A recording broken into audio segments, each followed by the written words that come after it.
Assalamualaikum warahmatullahi wabarakatuh. Perkenalkan, nama saya Sinta Nafira Baki, saya dari kelas 12 MIA 5. Di sini saya ingin mempresentasikan hasil kerja saya mengenai materi fisika pada bab 11 dengan judul keterbatasan energi dan dampaknya. Sumber energi adalah sesuatu yang dapat menghasilkan energi baik secara langsung maupun melalui proses.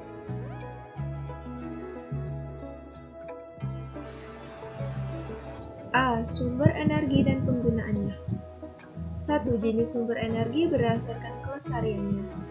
Berdasarkan ketersediaannya, sumber energi diklasifikasikan menjadi dua macam, yaitu energi terbarukan atau renewable energy dan energi tak terbarukan atau non-renewable energy. A. Sumber energi terbarukan adalah sumber energi yang bisa diperbarui, sehingga dalam penggunaannya ketersediaannya dapat dengan cepat dan mudah didapatkan pemanfaatan. Sumber energi terbarukan dapat dalam jangka waktu yang lama dan berkelanjutan. Bahkan sumber energi ini memiliki kelebihan tidak mencemari lingkungan. Contohnya energi matahari atau surya, energi panas bumi, energi angin, dan energi air.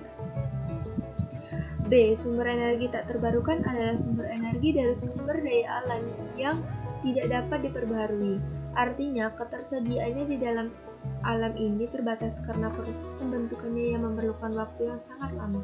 Dalam pemanfaatan energi tak terbarukan harus sangat diperhatikan jumlah di dalam serta dampaknya bagi lingkungan. Energi tak terbarukan pada umumnya menimbulkan pencemaran lingkungan, contohnya minyak bumi, gas alam.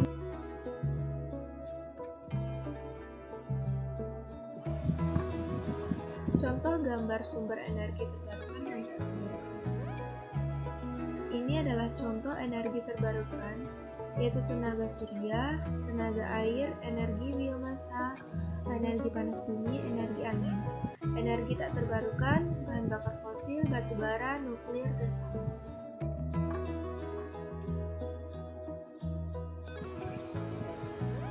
Penggunaan sumber energi. Penggunaan sumber energi secara umum adalah sebagai berikut. A. Penggunaan energi untuk keperluan industri. B. Penggunaan energi untuk keperluan rumah tangga. C. Penggunaan energi untuk keperluan transportasi. Dan D. Penggunaan energi untuk keperluan.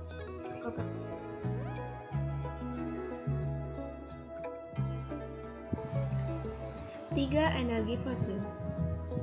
Bahan bakar fosil terbentuk dari jutaan tahun yang lalu ketika tanaman, hewan, dan makhluk lainnya mati dan terkubur di bawah bumi.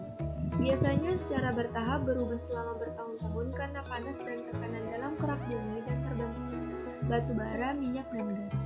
Selama ini, sebagian besar energi utama manusia di bumi lebih terfokus pada penggunaan bahan bakar fosil yang telah banyak menghasilkan gas-gas rumah kaca seperti CO2 dan telah meninggalkan kontribusi terbesar bagi pemanasan global. Ada 3 jenis energi fosil yang banyak dimanfaatkan di Indonesia. Di antaranya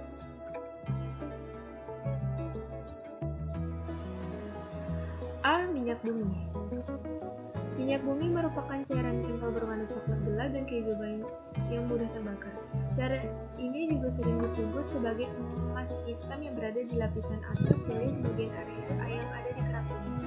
Bahan kimia yang terkandung di dalam minyak bumi adalah berbagai hidrokarbon, sehingga besar dari seri alkana dengan berbagai varian menampilkan komposisi dan kemurnian.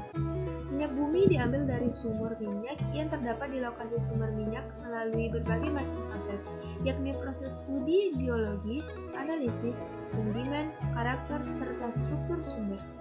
Jenis bahan bakar minyak yang terdapat di Indonesia adalah minyak tanah rumah tangga, minyak tanah industri, Pertamax, Pertamax Racing, Pertamax Plus, premium, biopremium, biosolar, solar transportasi, solar industri, minyak diesel, minyak bakar, dan Pertamax.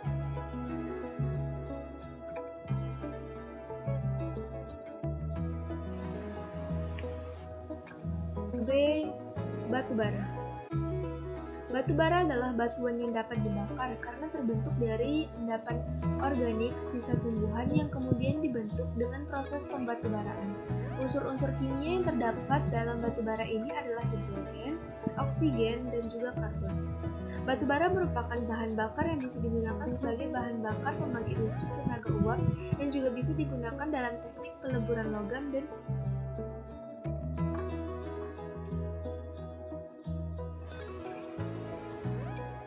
C. Gas alam. Gas alam adalah metana, kadang-kadang dikenal sebagai gas rawa. Gas alam biasanya ditemukan di bawah tanah bersama dengan minyak bumi dan batu bara, tetapi kadang-kadang terjadi dengan itu dan dipompa melalui pipa. Gas alam memiliki bau yang kuat, yang membuatnya mudah untuk mencium jika ada kebocoran dan menghasilkan relatif sedikit polusi. Ada kesalahan tulisan. Terdapat sumber bahan bakar lain. Kelemahan utama dari bahan bakar ini adalah sangat mudah terbakar. Produsen terbesar gas alam adalah Amerika Serikat.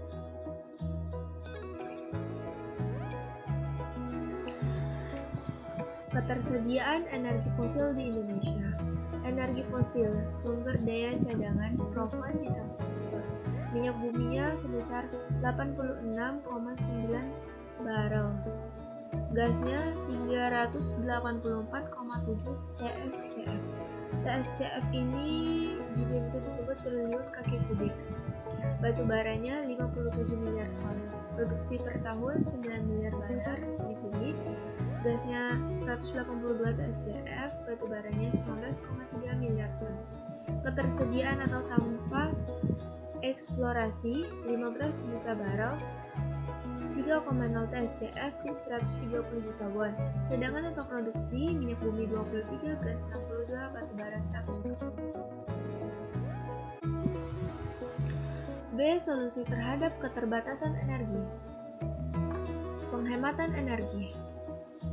Penghematan energi merupakan cara paling ekonomis dalam menghadapi kekurangan energi dan cara yang paling ramah lingkungan dibandingkan dengan meningkatkan produksi energi. Berikut ini adalah langkah-langkah sederhana dalam kehidupan sehari-hari untuk menghemat energi. Yang pertama, menggunakan lampu hemat energi. Yang kedua, membentuk perilaku dan kebiasaan diri untuk menggunakan listrik saat diperlukan. Yang ketiga, mematikan televisi, keran air, komputer atau lampu jika sudah tidak digunakan. Yang keempat, mengeringkan pakaian secara alami di bawah sinar matahari. Yang kelima, menggunakan alat rumah tangga dan kantor yang ramah lingkungan. Yang keenam, mengefisiensikan pemakaian energi. Yang ketujuh, pemerintah menyediakan fasilitas kendaraan umum massal secara efektif dan efisien. 8. Pemerintah menyusun kebijakan dan memberikan penghargaan atau apresiasi positif atau segala upaya atau inovasi penghematan energi. Yang ke-9, menyosialisasikan kegiatan-kegiatan yang bersifat penghemat energi. Dan yang ke-10, memakai jenis pakaian yang nyaman sesuai kondisi cuaca dan suhu udara sehingga mengurangi penggunaan energi untuk pendingin atau pemanas ruang. 2. Pemanfaatan sumber energi terbarukan sebagai sumber energi alternatif. Sumber energi fosil yang ketersediaannya di alam sangat terbatas juga dapat menyebabkan polusi udara, air, tanah, menghasilkan gas rumah kaca yang berkontribusi terhadap pemanasan global. Menurut Greenpeace, Indonesia baru memanfaatkan energi terbarukan hanya sekitar 5% dari total listrik yang digunakan di Indonesia. Peraturan pemerintah nomor 5 tahun 2006 tentang kebijakan energi nasional menunjukkan bahwa kebijakan pemerintah juga masih kurang mendukung terhadap pemanfaatan energi alternatif atau terbarukan untuk tahun 2025 yang hanya sekitar 15%. Hal ini dapat dilihat dari bab 2 pasal 2 peraturan pemerintah bahwa target konsumsi energi yang digunakan di Indonesia pada tahun 2025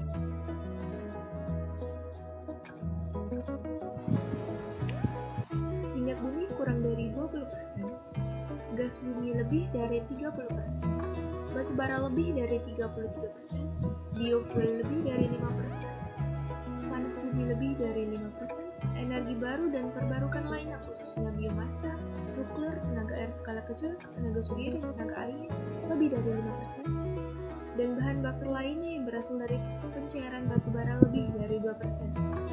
Sumber-sumber energi terbarukan di Indonesia yang layak dikembangkan di antara lainnya sebagai berikut.